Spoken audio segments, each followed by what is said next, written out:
Hello, hello, hello. You are tuning into the episode of The Wunderkind Show. Today's first topic, the media is vile and disrespectful. Look.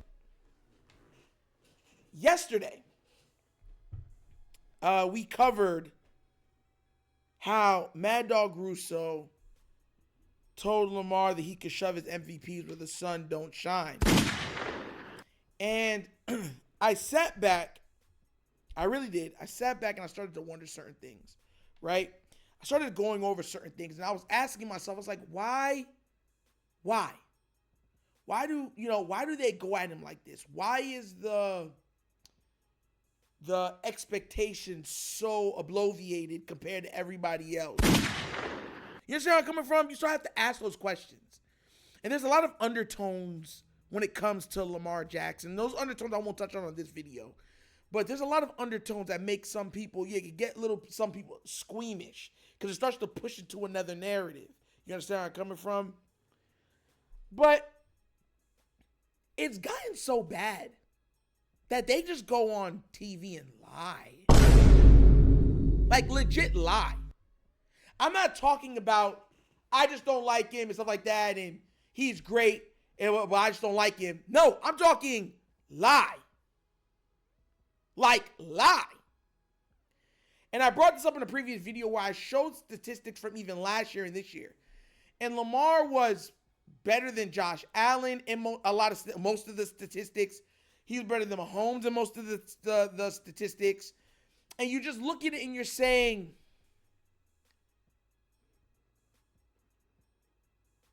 then what else are we looking at? The reason why I hate the media is because the narratives become truth. The O-line has been absolutely horrid. Even last year it was horrid. But somehow PFF keeps grading them high enough. They're like, oh, their O-line is great. And Ravens fans is like, great what? Oh. They're horrible.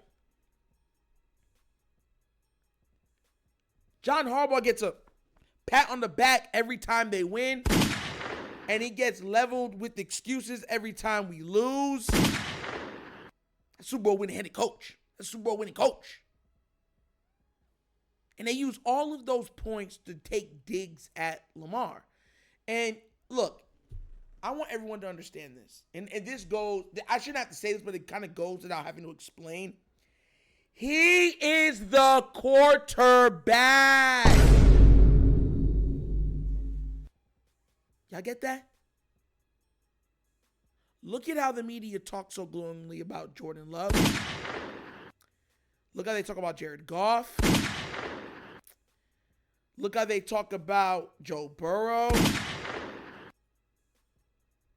I was told that no matter what, if you're that guy, you win. Now it's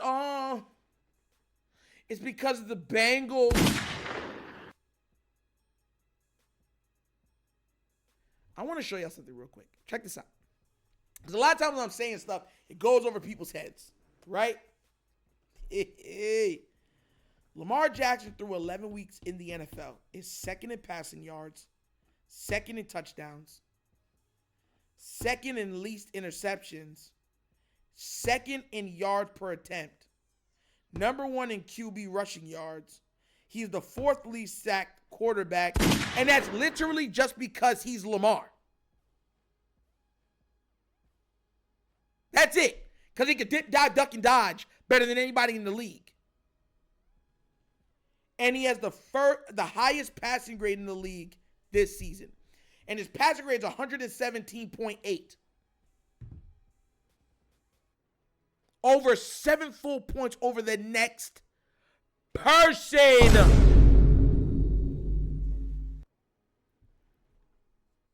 So why? I'll tell you why. And a lot of times I have to remind Raven fans why. It's what Lamar represents.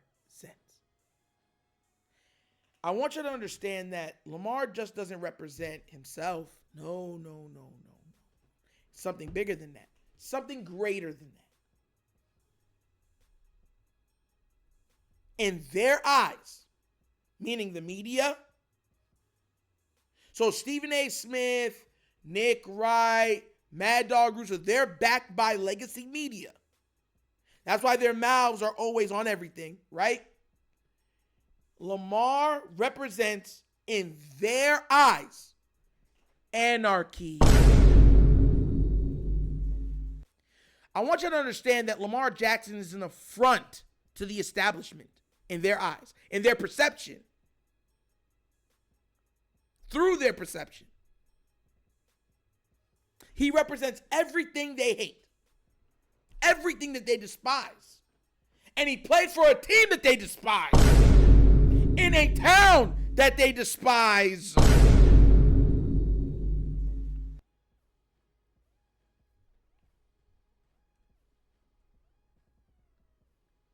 He has, and I keep saying this all the time, he's had a historically great career already, with everybody laughing in his face. His accomplishments have been poo-pooed on. Heck, this guy told him that he could shove it where the sun don't shine.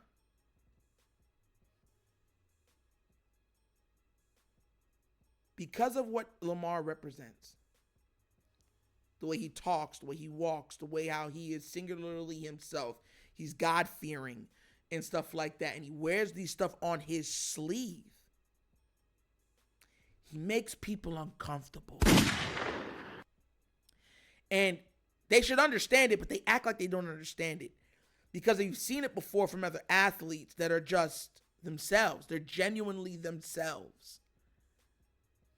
But being genuinely yourself means it's something that the system doesn't understand. And what the system doesn't understand, it fears. And what it fears, it attacks. And what it attacks, it tries to destroy. That's facts. There's a reason why I called Lamar Neo. If you don't understand the reference to the Matrix trilogy, the original, I don't look at the last one.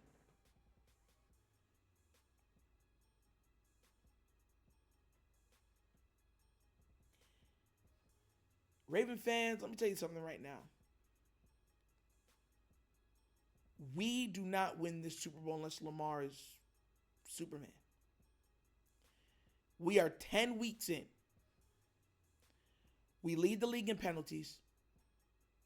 We have the last place pass defense. We're one of the top leaders in drops this season from wide receivers. O-line don't block well. And the coaching has been underwhelming, to say the least. The only reason we are winning games is because there's a guy on our team that wears number 8. Take him out of this picture, everything falls. Everything crumbles.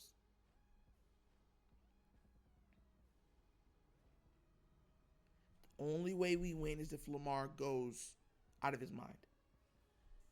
And the question starts to become, will he be able to do that for the rest of the season and the playoffs? Because make no mistake about it, we have to end this year winning 6 of the 7 games to place high enough to have a true shot at the Super Bowl.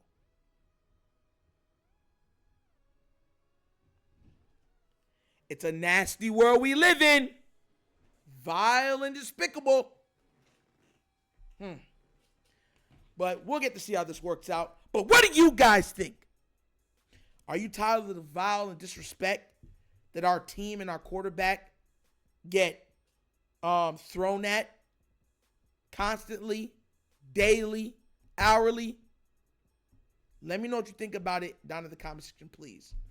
Also, I really want to know what you guys think about all of this foolishness, because it's been bad. It's been real bad. But as always, that's the episode of The Wunderkind Show.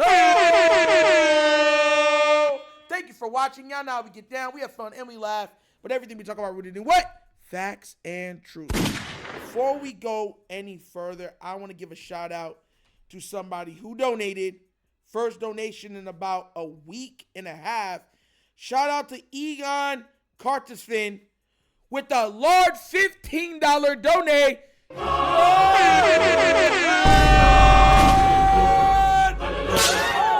Yes!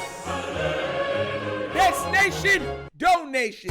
Thank you so much, sir, for that. It's greatly appreciated. It's how we build the channel. Man, so much work goes into this. The consistency and everything, and you guys are supporting me. I love you guys, and you're doing it during, what we're going through in the countrywide, meaning like it's hard to earn a buck right now. Everything's expensive. Interest is through the roof. So thank you once again for donating your hard-earned money to this platform to help it grow. God bless. But if you have not done so already, check out the TheWunderkindShow's Patreon. Yes, 3 tiers of content goodness waiting for your consumption. Give it a look, give it a try. Let me know what you think. And if you'd like to donate to this channel like this gentleman did just a minute ago, right? Bottom of the screen, QR code. QR code to a Cash App. Cash App located in the description of every video that we do. Name of it is The Wunderkind Show. Super easy.